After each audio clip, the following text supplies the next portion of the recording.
I'm going to go off and we'll get started.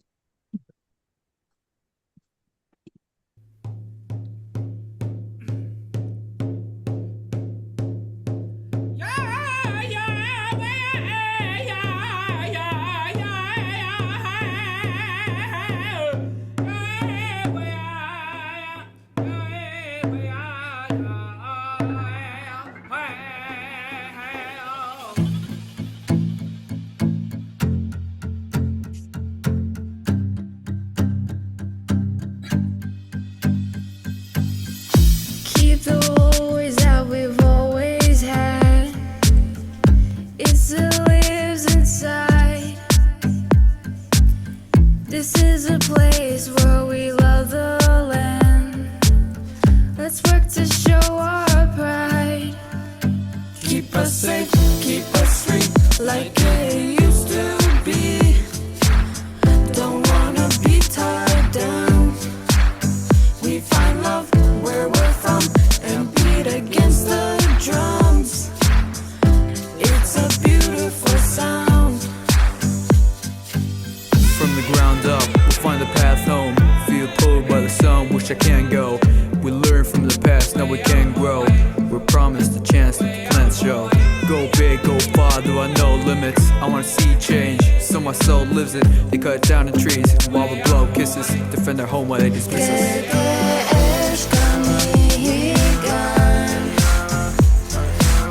It feels like home to me.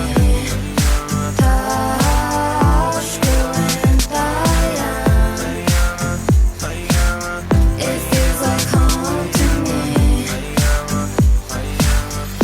Sometimes it's hard to find the words to say home to me. Don't be afraid when you're falling in fast. There's something in the unknown. I held on to my culture, it's been calling me back. There is a story of hope. Winds of change long ago, hear a chance far and low. Our voices cried out for rain. Then it rained, brought us life, gave us faith, gave us sight. To see that we shall remain. Let your spirit soar as far as you can. Try not to be reminded by the scars from the past. Rise from the ruins, keep protecting the land. Don't take it for granted, can't neglect what we have. Stand together as a nation, express what we feel. True conversation, address what is real. Connected to the land, we are one with each other. This is our home to discover.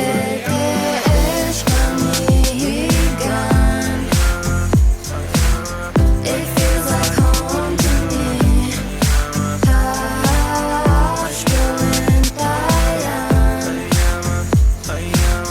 It feels like home to me.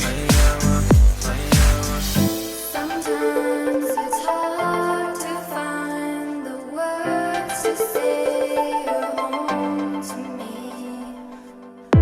Sometimes it's hard to find the words to say you're home to me.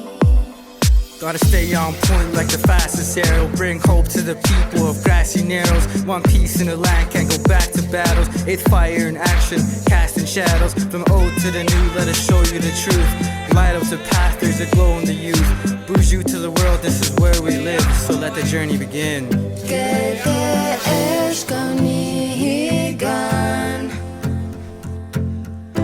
feels like home to me.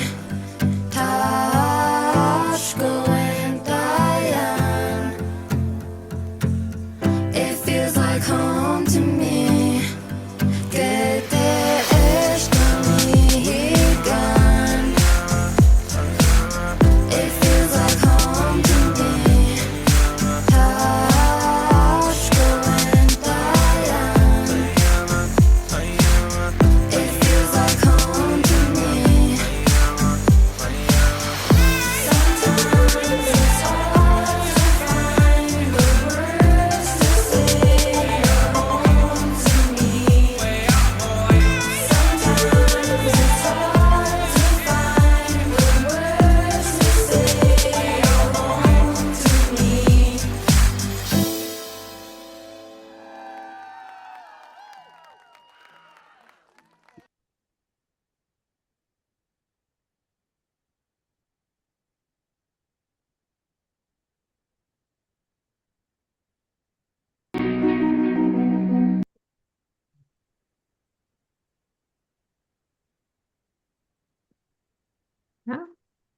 Good morning or afternoon, wherever you're located. I'm Bernice UB Jordan. I am a citizen of the Fort Peck Sioux Nation, Public Health Program Manager, Office of Tribal Public Health for the United South and Eastern Tribes. I'm going to be opening it up for this session. Welcome, all my relations. Next slide. Audience participation tips. We are building a community. Please introduce yourself in the chat. Select everyone and let your fellow participants know your name, tribal nation affiliation, job title, and organization. It's important. We value your partnership, and most importantly, for our attendance records, we need accurate data. If you're available, if you're able, please change your name on the Zoom as well. That's very important because a lot of times we send in all the data and we don't know with the when we download your emails, we don't have those. Everyone will be muted until the audience feedback portion of the hour. During that segment, use the raise my hand icon on Zoom and the host will unmute you and offer your reflection. You will receive a link to the recording and presentation by the end of the week. Next slide. Anthony Stately has no relevant financial relationships with ineligible companies to disclose. This continuing education activity is provided by Affinity CE and USET. Affinity staff and reclaiming staff, as well as partners and reviewers, have no relevant financial relationships with ineligible companies associated with the content of this activity, just to disclose. Affinity CE adheres to the ACCME standards for integrity and independence in accredited continuing education. Any individuals in this position to control the content of a continuing education activity, including faculty, planners, reviewers, or others, are required to disclose all financial relationships with ineligible companies. No relevant financial relationships for anyone associated with the content of this activity that necessitated mitigation. Peer review of content was completed by non-conflicted reviewers prior to the commencement of this activity, and commercial support was not received for this activity. Next slide. All right, so I want to introduce you to Dr. Jackie Vorpal, who will go ahead and introduce you to this session. All right, Dr. Vorpal, it is all yours. Thanks so much, Bernice. So good to see all of you. I'm filling in for Holly Echohawk today. Super excited to be here. And our speaker today is Dr. Anthony Stately. We are in for a treat. He is here to provide us some storytelling and examples of post-traumatic growth. But Anthony Stately, he is Ojibwe and Oneida. He's a leader in Native health and wellness and a proud dad of twin boys. He serves as executive director or officer and president of the Native American Community Clinic in Minneapolis, where he works alongside community to support whole person care for Native families. Anthony has spent his career walking with Native communities in many roles, from tribal health programs to urban clinics, research, and teaching. No matter what setting, his focus has always been the same: honoring culture, strengthening community, and making sure Native people have access to care they deserve. He's held leadership roles with the Shakopee, Metawakan Sioux Community and Indigenous Wellness Research Institute at the University of Washington, and has taught and mentored students across the country. He also shared his experience with national and international health organizations. At the heart of it, Anthony's work is about connection, supporting the health and well-being of Native people today and for generations to come. So let's welcome Anthony. Good afternoon, good morning, good evening, wherever you are on the planet. Lovely. Thank you so much for the introduction. That was a really beautiful introduction. I appreciate it. I'm very humbled by those comments.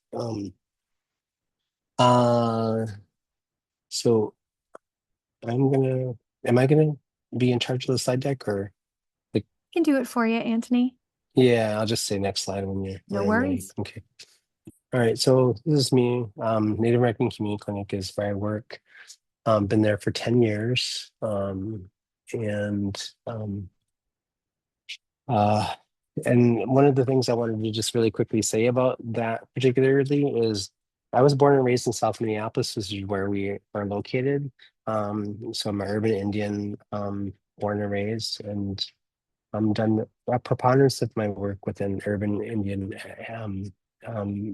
areas, and some tribal reservation work as well. But for the last 10 years, this is where I've been, and it's been probably the greatest gift and the most beautiful honor to be able to go back to the community that raised me and created the man that I am today, um, and serve them in that capacity. So it's a statement. Next slide. I usually start my presentation by doing a positionality statement, and what I mean by that is I tell you who I am, where I'm from, and what's meaningful and important to me. And so this is a picture, this is a group of pictures about who I am and where I'm from. My most important role, I think, in my life is and has been since 2007, the father of these twin boys, Chaske and Kwatli Kamswang, who are my sons.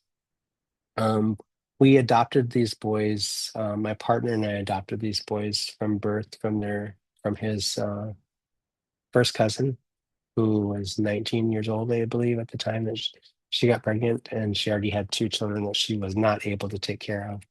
And or she was, but she didn't see a path for being able to take care of her twin boys. And so she wanted to have a family member, somewhere in their extended family, adopt these boys. And we stepped forward and we asked for permission and was given that permission by the family to do that. And so this is them 2 days or 3 days after they were born on the left-hand side there. As my partner, who was a Aztec Mexica dancer at the time, we were having their Aztec Mexica corn ceremony for them, a naming ceremony, and that's him holding my son Watley up and as part of the ceremony. And these flags down here in the right-hand sort of center of the uh, image represent, well, they don't just represent, they're actual Dakota prayer flags that we would make, and we would place on the journey during an event that my sons and I and my family would partake in every single year for the last 10 years until about years ago, I think 4 years ago.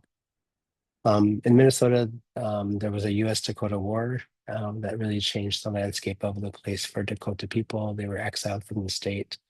And Dakota women were held in exile in um, Lower Sioux Agency and then force marched through all of the towns in which the war had taken place, all the way up to Fort Snelling. And so between 2002 and 2012 or 2014, Dakota women would walk that march again in the month of November. And my children and I would participate in that a couple of times, 3 or 4 times. It was important for me to make them do that because I wanted them to understand who they are, where they come from, and the sacrifices that their ancestors and their people had to give so that they could be here on the planet. And that was a really important thing. This picture at the very bottom is a picture of what's called the Bedote, the confluence of the Minnesota and Mississippi River. It's the birthplace. It's a birthing island that Dakota women would walk to for miles and miles and miles to give birth to their babies in that water. It's considered the birthplace and the creation of the Dakota people, where they emerged from the earth. So that's who I am. It's a really big part of who I am. It centers everything that I do, whether it's my parenting, the work that I do in my clinic, and the work that I do in the community. Next slide. So I'm going to talk to you a little bit about like the trajectory of NAC over the last few years. When I came to NAC in 2016, it was December of 2016. So my first full year there was a fairly quiet year, I guess, if you could call it that. I guess our first real crisis was that was the first year of the first uh, uh, um, inauguration of President Trump. And my first crisis in that moment during that most of that year was we were as a organization were facing a financial cliff, and so he kept kicking down the road like every 60 days this continuing resolution to fund community health centers, which was challenging for us. We had a really difficult time that first year, but that was probably my only crisis that uh, had to deal with that year.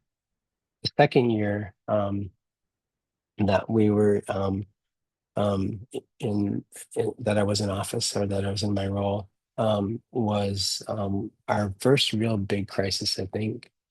But just prior to that, we had started to develop a traditional healing program.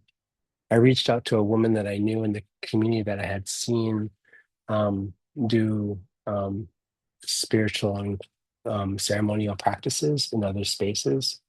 Um, and she just out of happenstance happened to be um, my my sister's sister-in-law. So my sister had married her brother when she was much younger, and they were no longer together. But I hadn't seen her in years, and I reached out to her and said, "We really want to integrate traditional healing and bring some of those things into the clinic. Is this something that you could do?"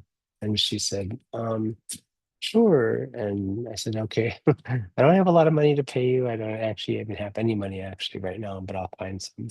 And then maybe you can come a couple times a week. So we just started that program in like March of 2018 on the equinox. So almost exactly 6 years ago, around this time.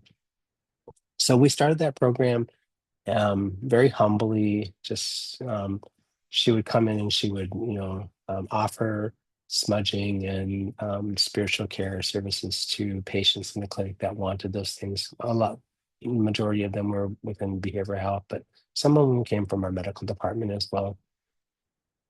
And then that program grew and grew and grew over the years. But our first really big crisis that we had to attend to was this next one. So next slide. Um, so in like July or August of 2018, I became aware of this large encampment that was about 4 or 5 blocks to the east of my organization on Franklin Avenue, which is called the Cultural Corridor. The Minneapolis is home to one of the largest, most densest urban populations of American Indians in the country. There's about um, you know um, the location of the part of Minneapolis where most Native people live is probably about 8 square blocks, and it goes from Franklin Avenue maybe to Lake Street. So about a 4 block radius by 6 blocks. I don't know, that's probably 10 square miles. I know that's 3 square miles. But from these pictures, you can see that this encampment was probably it is the largest encampment of unsheltered, houseless people that has ever existed in Minnesota's history. At the height of its largest in like September, October of 2018, there was about 500 and so people living in about 200 tents that if you look to the right and to the top picture, you can see that that encampment stretched along the sidewalk of a I guess what it would be called is a pathway from one block to another block. So it's just one square block, not even 1 square block.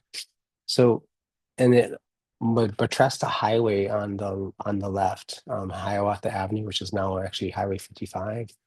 Um, and it was literally so where you're looking, if you see in that picture, that's 18th Street and Franklin there. My clinic is exactly 4 blocks away from that, right on Franklin Avenue. And when I walked into the encampment the very first time, two of my staff who were doing some street outreach voluntarily came to me and said, "You got to go into this encampment and see what's happening there." And so I did. And it was a heartbreaking experience, if I can be honest about that. I walked in and I saw a niece that I hadn't seen in years. She was living in that encampment. I saw people that I had known growing up in high school. I saw grandchildren and aunties and uncles that I hadn't seen in years, and that I knew um, earlier in my life. And one of the things that was um, heartbreaking and infuriating all at the same time was the way in which these people were living with no water, no sanitation, no bathrooms, no heat, um, and alongside a highway was infuriating. It was heartbreaking and infuriating. So I called up the mayor and demanded some action. And we were able to get a response to that. But that was probably a real turning point for my clinic because it became really clear to us that this issue was a really large issue for us and has been for quite some time. The scale of houselessness in our community and the vulnerability of women and men and living unsheltered and children. And we worked really hard over the last couple of years, but between, I would say, October and December of 2018, NAC and 6 or 7 other community organizations that are part of the Metropolitan Urban Union Directors Group, and the city, the county, the state. Also, I brought in some private corporate medical people to help with us because we had tried to go into the encampment and deliver medical care on site. And I was told by our funders, the head of Health Resources and Services Administration, that we were not allowed to deliver care outside of our 4 walls of our clinic because it wasn't within our quote unquote scope of service. So what we did was we worked with people who did have the capacity to do that, and we partnered with them. We built an opportunity for us to go into that space and help them build trust with the community so that they could get public health services, vaccinations, and wound care. We developed a wound care program around that. And one of the things I think that was really important there was that the things that people were asking in that community, in that encampment, they were asking we had somebody who could come in and pray with them and bring medicine to them and those kinds of things. So I had this woman that I was working with, and I asked her if she would feel safe going into the community. And she said, absolutely, those are my relatives. And so she went into that encampment. And at the end of December, when we housed most of those people, the ones that were left unhoused that were not able to find housing, the city and the Red Lake Nation and other partners had built a navigation center, which was on the other side of that freeway, where they were able to live there for the winter. And my elder in residence, Donna, and my other staff would go to that navigation center 3 or 4 times a week to provide traditional healing services and also medical care to them. So that was like our big first huge crisis. And it took a tremendous amount of time and clinic opportunity. Next slide. And then of course the next thing, which actually seemed to happen like in lockstep right after we sort of kind of got through that process of like getting those people housed. We had a brief moment in 2019 between the spring and the fall where we had a little bit of a reprieve in terms of some of the scale of the stress of just managing that condition where our clinic was. And then we were met with COVID. In 2019, late 2019, all throughout early 2020, when you remember the COVID pandemic, that was really challenging for our clinic and also for our community because people had to stay at home, stay in shelter in place. We had to all of a sudden within our clinic we had to make all kinds of adjustments. We were already this little teeny tiny clinic that was so small, kind of packed to the gills already. So when the pandemic happened, we had to offset people, like people had to work from home if they were in administration and they weren't doing clinical services. They'd have to work other places. We've moved our finance and administration department across the street to another vacant spot where we could operate there so people could have clinical space to work. Because remember, everybody had to work 6 feet apart from each other. So we were in a little clinic where people were right next to each other, and all of a sudden we had to make all the space for people. And then all of the different things we had to do during the early part of the pandemic was really challenging. Um, we were one of the first organizations in the Twin Cities, a community health center that started to do uh, testing outside of just our clinic environment. We brought testing pop-up tents to like schools, to churches, to other community organizations. We brought those services into Little Earth, United Tribes, a housing project that mainly houses Native American people. It's the only American Indian owned and operated housing project in the United States. It's about 5 blocks from our clinic as the crow flies. So we did all these things, and of course that people were in crisis. I think that is probably that is not unique to us. It was something that everybody within healthcare and within education, with the other things, were experiencing. That just that the need to sort of kind of every day seemed like a new thing, and every day you had to come up with a plan or recreate something or respond to something that was out of step or out of you not normal practice. So that was a really challenging time. We got to the December of 2020 when the vaccines were coming out. I think they released the vaccine between right before Christmas of 2020. We were able to get our supply of vaccine on Christmas Eve, I think. And so we worked really hard. Normally, that's the least busy time for my clinic, between Christmas Eve and New Year's, because people are out on leave and there's just not a lot of people coming to the clinic usually during that period of time.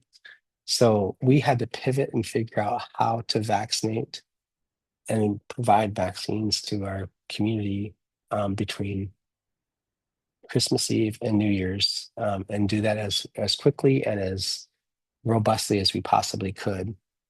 And so this woman over here that you can see, My Sisters Are Warriors t-shirt, that's Donna, who was our elder in residence. I asked her, I said, would you be willing to bring together some elders in the community and pray over this medicine? Because I think it's probably the only way people are going to actually have confidence that they'll feel comfortable taking the vaccine.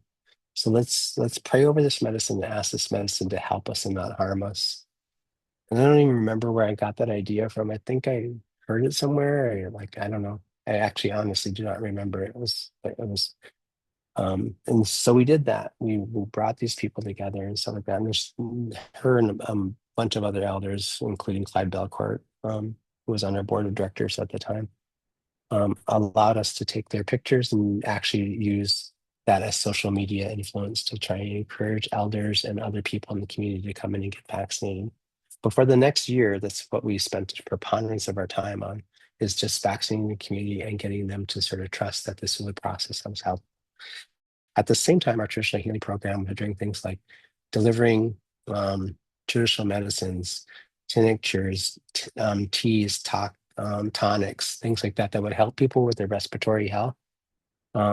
Sometimes they'd have to do that by drive-by, like, hey, we put together 500 kits for people to have to support your respiratory health. It's got teas and a bunch of other things in it for self-care. Come pick them up, and people would drive by the clinic and people would just hand them the bag and with instructions and a little QR code to like how to use them.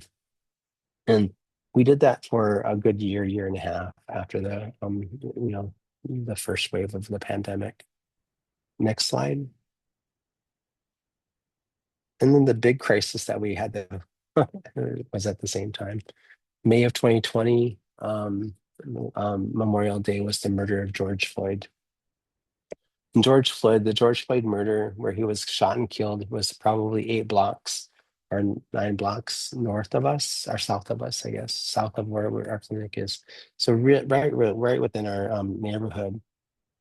And if you recall, because this I think became rapidly a sort of a national movement of sorts, just an amount of people protesting regarding this, the killing, the police killing of George Floyd. The amount of disruption within Minneapolis and then within South Minneapolis specifically, which is where he lived and where he was killed, um, uh, had a direct impact on our clinic and our community. Um, and you remember the first night of rioting, people were like burning down buildings, and it was just, it was really, you know, and the only other experience I've had that was similar to that was I was living in Los Angeles at the time that Rodney King was beaten, and then when the police were, acquitted, Los Angeles burst open across all of LA, with fires and all kinds of looting and all kinds of just civil unrest because people were upset. And I remember the Cub food store across the street from my apartment building and 1 block over burning, and me thinking like my life is in danger here. I should really think about how I'm going to get out of here. Of course, that didn't happen, but similar to that experience, there was Minnesota, National Guard was rolling through the streets and those kinds of things. One of the places that, so in the American Indian Cultural Corridor, what happened was people in the community gathered, men, women. Um, um, they decided we were going to protect our own territory because the police were not responding to these things, and no, neither was the National Guard. And so what we did was, like I mentioned, it's like a 6 block long stretch of land, 4 blocks deep. People protected Little Earth. They put up barriers, and they had men and women with, some of them had guns, I suppose. They had consent to carry licenses, but they also had like, traditional spears and arrows and bows and things that, you could use to sort of like, fight if you had to. But for those 3 days or 4 days or so, in the most intense times, we protected our own territory and our own things. And in all of Minneapolis and South Minneapolis, where the Coastal Corridor was, the worst thing that happened is one building had a broken window, where all around us, other places were like burning to the ground and such. Um, the biggest impact of, I think, this thing for our clinic specifically was just the stress it had on patients and also on our staff, and the fear and anxiety of just kind of coming to work and being at work during that period of time. We stayed open and provided services during that time, but it was a really difficult time as well. But also, one of the biggest challenges was almost every single pharmacy within this Minneapolis, South Minneapolis, or the entire metro area burned to the ground, and all of a sudden Suboxone and those kinds of things were not available, which is a big part of what the work we do. We deliver um, uh, um, medication-assisted treatment to our community, which is one of the hardest hits opiate areas in the state.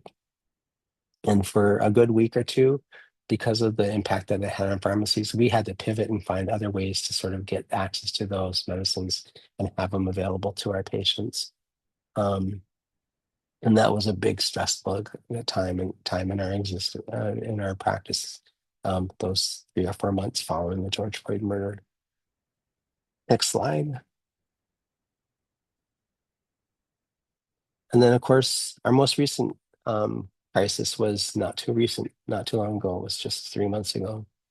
So leading up to Operation Metro Surge, which actually technically started in December of 2025, with the increase in the number of border patrol and ICE officers that were in Minnesota, it went from 150 on average, which is what it's always been for the last 10 years or so, to 3,000 ICE officials and border control issued border patrol issue agents.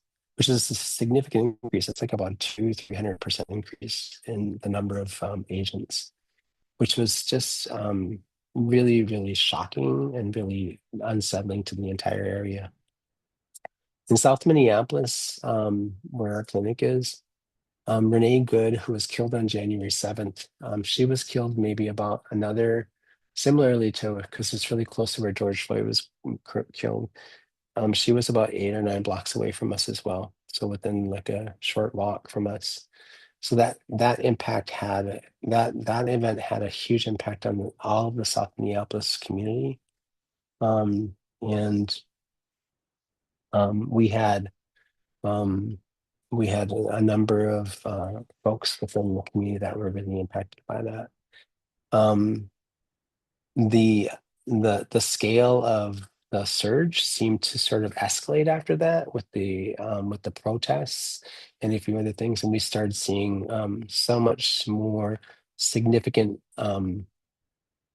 uptake in the amount of just sheer um, you know, brutal violence that was being enacted on our citizens in the metropolitan area, which I think caused a lot of concern and a lot of challenges for our community and also for our staff, because we saw patients were afraid to come in, staff were afraid to come in and leave their homes. We have, and in the days following Renee Good's murder, um, right on Franklin Avenue in the Cultural Corridor, ICE were starting to grab Native people off the streets. Like right across, directly across from my clinic, is the Franklin Library, where a lot of houseless people sort of gather and they get a lot of resources there. They were grabbing women and men off of the street and putting them in cars. Because of course you don't have an ID when you're houseless.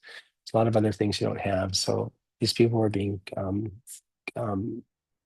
forced into the cars in very brutal ways, and then taken off, and then we wouldn't see them for days. I think there was four Oglala people who were taken and detained, and it took the local government and also their tribal government 4 or 5 weeks to find out where they were at. So in about 2 weeks later, Alex Preddy was killed, if you recall, on a Saturday morning, and he was a nurse that worked in at the VA. And ironically enough, there's a woman, her name is Cheryl Whitehawk. She uh, um, she's a good friend of mine, and she was in the VA hospital, and Alex Preddy was her nurse, and I had a chance to talk with her about that later.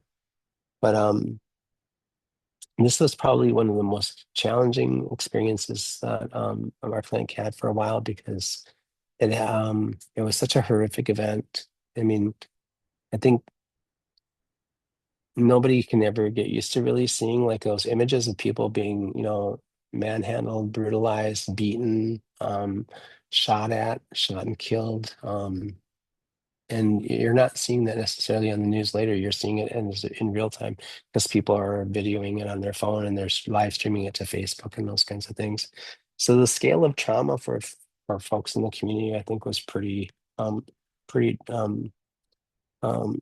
large. And one of the things that happened in that morning, I remember, so my clinic is we're building a brand new building, and right across from the library is where the building is. And my son was a construction worker on that project for about 5 or 6 weeks before the operations, before that killing.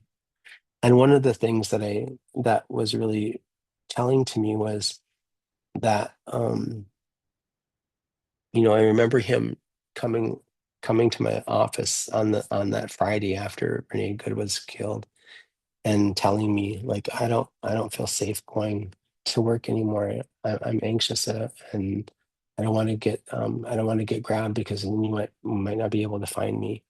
And of course I was anxious too. And so he just stopped working and he never went back. And that was okay with me because his safety was more important to me than anything else. But when this event happened with Alex Preddy on Saturday morning, I think January 23rd was the day. I woke up to a signal chat. I was part of a signal chat that South Minneapolis has to just keep track of ICE activity. And the first thing I was just waking up and I pushed the thing. I should have like maybe got some coffee first, but I pushed the thing and it was the video of Alex Preddy being killed. That was the thing I woke up to. And I was like, oh my God, my heart just broke. And then I panicked because a couple minutes later I realized my son was in South Minneapolis at his girlfriend's house. And she lived only like 6 to 8 blocks away from where that was taking place. They called him and tried to get him to answer and tell me where he was. And I looked for him, and it took me about an hour to find him. And I finally said, "Okay, you got to stay where you're at. Don't go out in the streets because there's a big, huge protest now. People are throwing, throwing, Molotov cocktails, and they're burning stuff. They're like, and rightfully so." And I said, "I want you to stay home, and I'll come get you in about 20 minutes." And that for me was the moment, I think, for me when I was the most panicked because here all of a sudden I'm 1 or 2 steps away from all of this in lots of ways, myself personally. But all of a sudden, my child is really close to someplace where there's some really dangerous things happening, and I'm anxious and scared.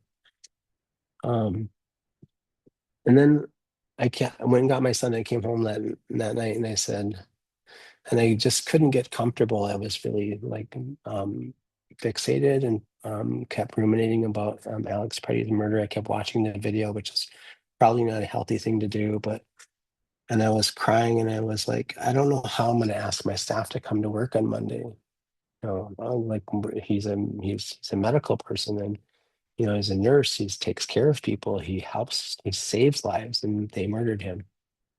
And so I reached out to Elder Donna, the woman who had helped us create our traditional healing program. She's now one of our advisors on our elders advisory board. And I said, I don't know what to do. Like, I'm really anxious about, like, I don't know how I'm going to help my staff. And she said, well, maybe maybe you could just not see patients immediately first thing Monday. Maybe close, open later and take the first 2 or 3 hours and just gather them together. And she goes and have some conversation and have a prayer. And and and I said, like a ceremony. She said, yeah. And I said, could you come do that? Because she lives out of town. And she agreed to. And so that Monday morning, I called my clinic administrator who manages all the clinic operations, and I said, tell people we're still opening on Monday, but we're not going to see patients for the first 3 hours. So we'll be open for the afternoon session. And then we created an opportunity for people to come together on that Monday morning. And we had ceremony. Donna came, she brought medicines. We brought all of our sacred items. I brought the knack pipe. I brought the knack flag. We brought our altar that we have at our clinic in that space, and we all got together. Those who were comfortable, not everybody showed up, but the people that really felt like they would benefit from it showed up. And we sat in that room and we prayed together. And then we gave people time in that space to have conversation and offload what was on their heart, right? And then Donna stayed for another few hours after that, and she met with people individually and gave them, specific, um, spiritual advice, and just spent time with them, smudged them or prayed with them, or gave them some tobacco and other things to help with them with their healing.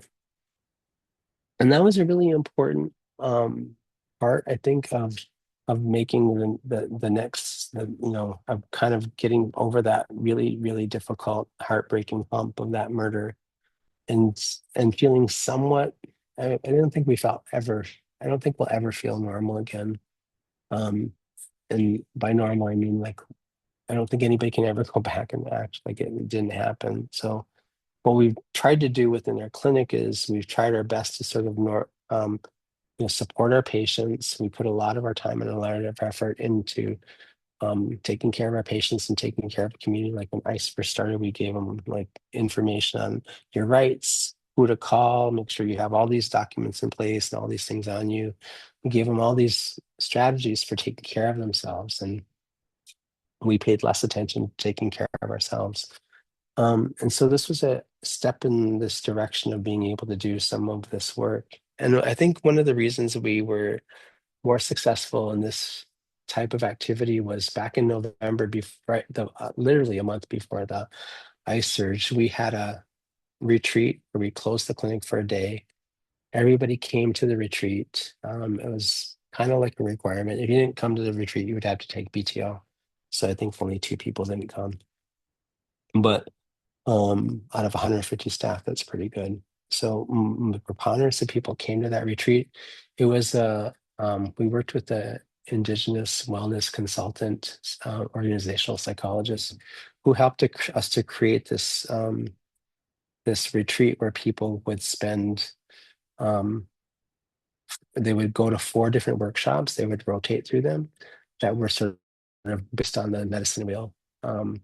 Workshops that focused on self-care and in places of your your mental well-being, your emotional well-being, spiritual and physical well-being. And so it was a really beautiful thing, and a lot of people participated. It was really great. We opened with ceremony, we closed with ceremony.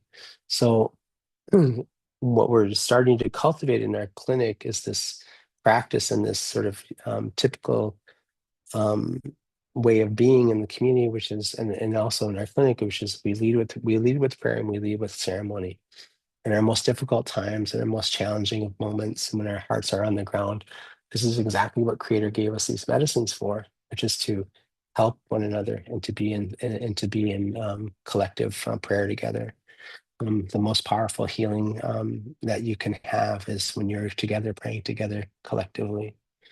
So that was a really beautiful experience, and I think that's taught us a lot. I think we still are dealing with some of the fallout of the Alex Preddy murder, different times.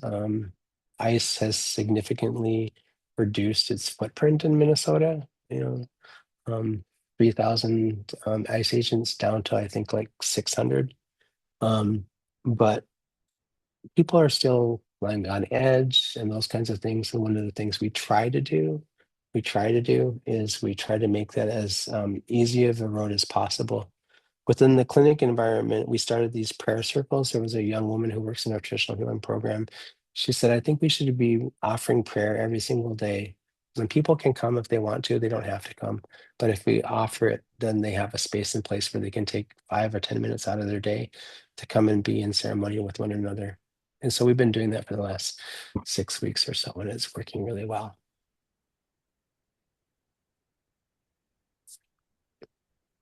And I think that's really all I have to say. And what I think what I would say is like, we've learned through some of the hardest experiences over the last 6 years that culture is medicine, anchoring ourselves back to like our original instructions, um, our connection to land, to medicines, to each other, and to the Creator has been probably the most important lesson we've learned over the last several years. Well, Dr. Stately, I just want to say I can't thank you enough for taking the time to share this experience that you all have had. And as we talked about before, I think it's just so important that your personal perspective and as an organizational leader is so critical because we all have faced in our organizations and communities different kinds of crises. That's sort of part of why we do the work we do. But Yeah. you all have experienced so many series of intense crises in a concentrated amount of time. And as we talked about the other day, that leadership sometimes and individuals get frozen in that. I mean, it's just so overwhelms a human's ability to cope, that sometimes people get frozen, but you were able to reach out in keeping with the traditional uh, reliance on native traditions to be able to reach out and come up with all of these ways to move forward and comfort and reassure the staff and the patients. And I think you've provided some really wonderful tips for any of us that are in experiencing moments of crisis. So thank you for that. So I think we're ready to go to, uh, I'm not sure where we're at, what the next slide is. It's okay. It's just my thank you slide, I think. Yeah, just wanted to give Anthony a moment to show all of the ways to reach out if you'd like to. So, yep, there's a way to reach Dr. Stately and Olivia Davis. Well, thank you so much. Can you hear me okay? I can't actually Yes. see you. Okay, good. Well, I've been watching the chat as you were sharing, Dr. Stately, and there is just so much appreciation for what you shared. I don't see any specific questions or reflection other than just deep gratitude for you sharing and creating space for people to gather. And what Holly was saying about some of what you have created for, incorporated the traditional practices, I'm also seeing reflected in the chats. But is there anyone who have any reflection they would like to share or question?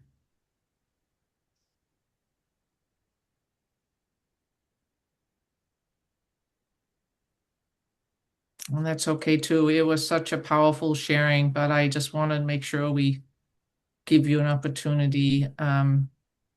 People were inviting each other to take deep breaths. Just so you know, Dr. Stately, during your presentation, tears are medicine is one of the comments. And thank you for bearing witness is another comment, and taking action again and again and again. And there's just deep gratitude for all you have been leading. And we certainly will Thank- all be keeping you all in our thoughts actively over the next, as we Yeah. move forward. I just did see one question. Was there any pushback from clients or clinicians around spirituality being integrated into the clinical environment when you were doing it, Dr. Staley? No, nothing significant in any meaningful way. I mean, I think one of the things, our positionality and the way we sort of rolled it out was these are services that are really critical and important to our staff and to our patients and to our community. And so we prioritized it. And what I meant by that is we made it available to anybody and everybody that wanted it. And if you didn't want to participate, you weren't required to. Like anytime we do something in the clinic, like quarterly at the clinic, we will do things like we'll have quarterly staff gatherings that are centered around our traditional healing program. Like we just had an event for the spring equinox. We do a fall equinox and a spring equinox event where we come together and we make prayers together. We share food and we offer food to the fire for our ancestors and those things. We do something every spring, every summer, and every winter as well. And so we've just gotten used to this cadence of doing things, and our staff notice, and we give them plenty of no, notice ahead of time that we're going to be having the event. And we do these things usually in the middle of the afternoon. So anytime between like lunch to like a 2 hour time frame, people have, lunch schedules that go all the way from like 11 till like 1 o'clock or so. So we do it during that period of time, and people come when they want to, and we'll bring a teacher or a healer in, and who will conduct the ceremony or be an intercessor, who will also provide individual prayer to people if they needed it for something specific for them themselves or their family. And so we just got used to doing that, and I think we were like unapologetically indigenous about it. We're like, we're doing this. And I had I think the only pushback I feel like I ever got was in the first year we were rolling out the program, and I had Donna come in like every morning and smudge the clinic. um, and she one day she came to me and she said, "Oh, they don't want me to smudge dental because there's people over there that have allergies and such." And I said, "Oh." And she goes, "Yeah, they just told me that I wasn't allowed to go in there." So then I had to go and talk to the dental director, who was a white woman who probably, she just didn't understand what we were trying to do. And so I talked with her and I said, "Listen, so our patients come into this space for healing, and that includes your dental operation." And I said, and the smudging that we do is to cleanse the space and clear the space of all the bad energy, invite our ancestors in, and invite all the good energy here and the good spirits here. So between 8:15 and 8:30, before you see patients and before your staff come in, she's going to come in and she's going to smudge that operation. And I want you to make it available to her. And it shouldn't disrupt anybody's allergies or anything like that if we do that. So you just tell your staff to stay outside until we're done, and then they can come back in. And that was the way we resolved it. So I love how you kindly but firmly shared that. One last question. I know we're running out of time. Can you share the practitioner that offered the retreat is one of the questions, the Indigenous Wellness Consultant? her name, I can send Holly the information.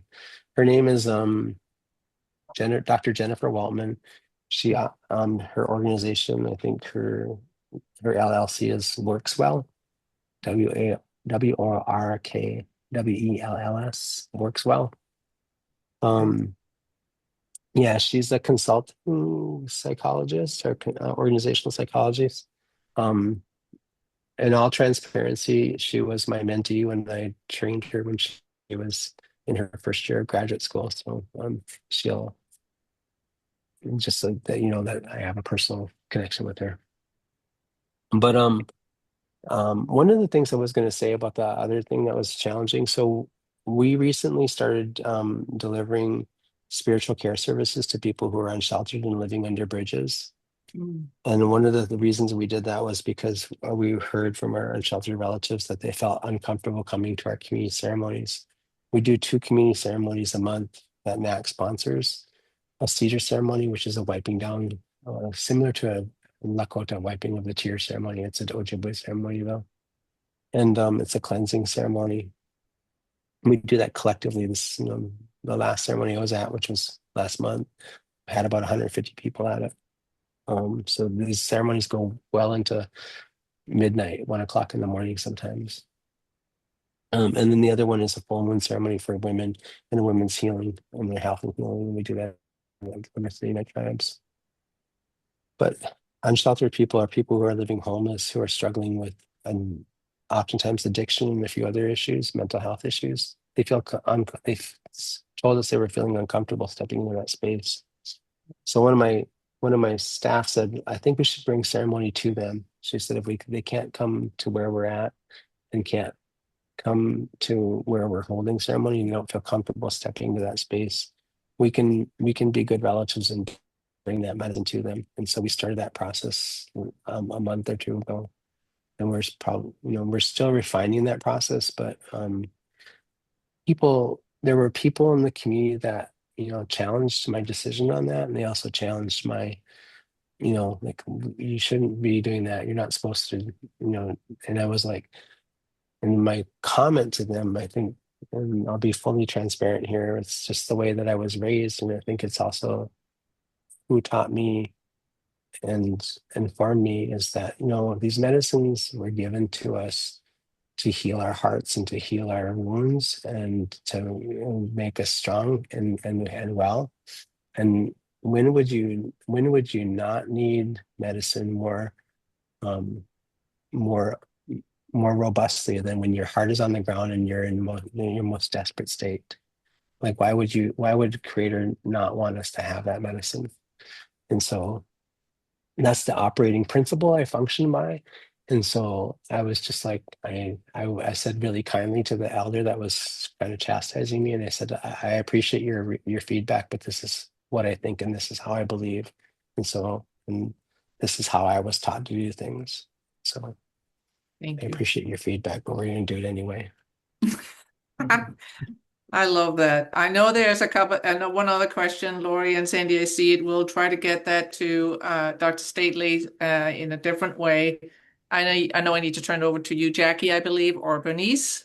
Thank you, thank you. Thank you all. Oh, I think it's Bernie. It's Bernice. Okay, Bernice, sorry. Oh, sorry. So how to claim credit. So if you would like to receive continuing education credit or a statement of participation for this activity, please visit this site. We also, Lee just put it in the chat. Just click on that link and it should work, or scan the QR code below. And if you have any questions, go ahead and email myself or Holly or Lee, and then we can go ahead and forward that up to the technical people. Next slide.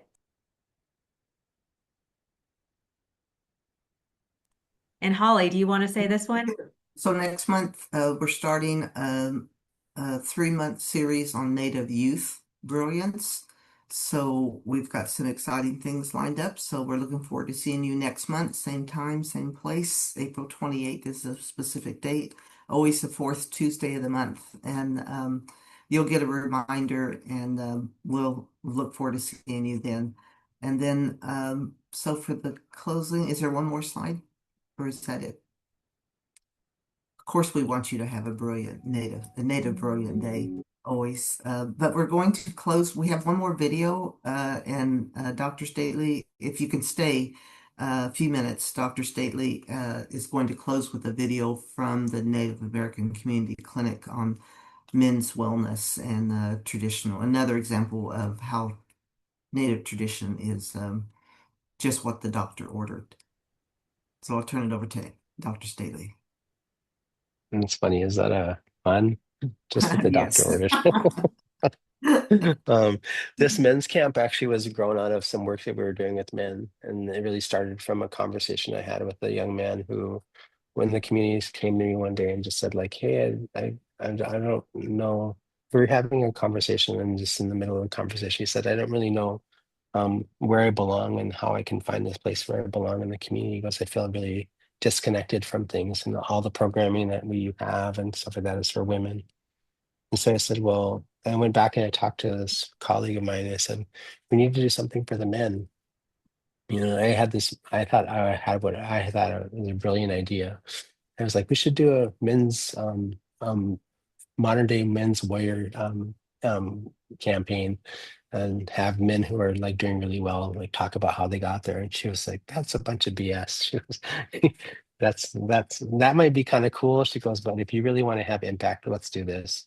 And so we started a drum group, and we started and then out of that drum group, men created a warrior society of their own, the Many Shields Warrior Society, which today has grown into like this big, huge, robust thing. But also part of that was they wanted to have a camp where they would go and they would have a space where they could just meet outside of the Twin Cities, and they could talk as men, and they could talk about men's issues.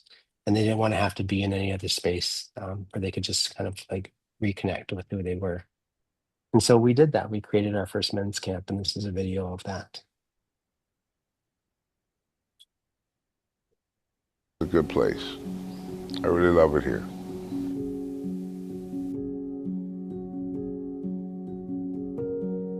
It's just a great opportunity to somebody find themselves, you know, and it's peaceful. You get to meet new people. It's good for your spirit. It's good for your heart. Gives you a lot more motivation just to keep living and being good, you know. Anybody that wants to get involved with their native culture, I'd encourage them to come out. They got storytelling, they have sweat lodge. I went to a sweat and I left it all there. And ever since, man, it's just been a lot of good things been happening. It's really heartfelt knowing that we are being part of our ancestral backgrounds right now. Like just enjoying the new experiences coming out here, kayaking, fishing. I like shooting the bow and arrow. That never got to experience that. A lot of songs, a lot of ceremonial songs. It's a wonderful place. It's a good place to be. It feels really good. Like I can definitely feel people here, especially our brother Uchakpi, who had passed away. Joe had said that he came and visited us in the sweat last night and he was very happy. That made me feel really good. And for them to name this camp after him, that's a very big honor. I can feel him here, like everywhere. He liked doing this kind of stuff. Our community is starting to really wake up to our culture again and grasp our identity, and it's amazing for all the brothers here starting to find their voice, starting to take that initiative to take the lead. Yo, let's go on in the woods and go hit a documentary. Shy guy.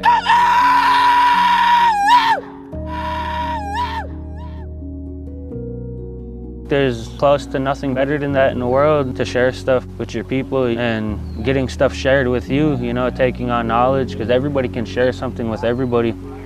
We all need to come together as a collective to work with each other. These are people I look up to, you know what I mean? We all come from different places, but you know, we come together with different struggles, and there's power in that.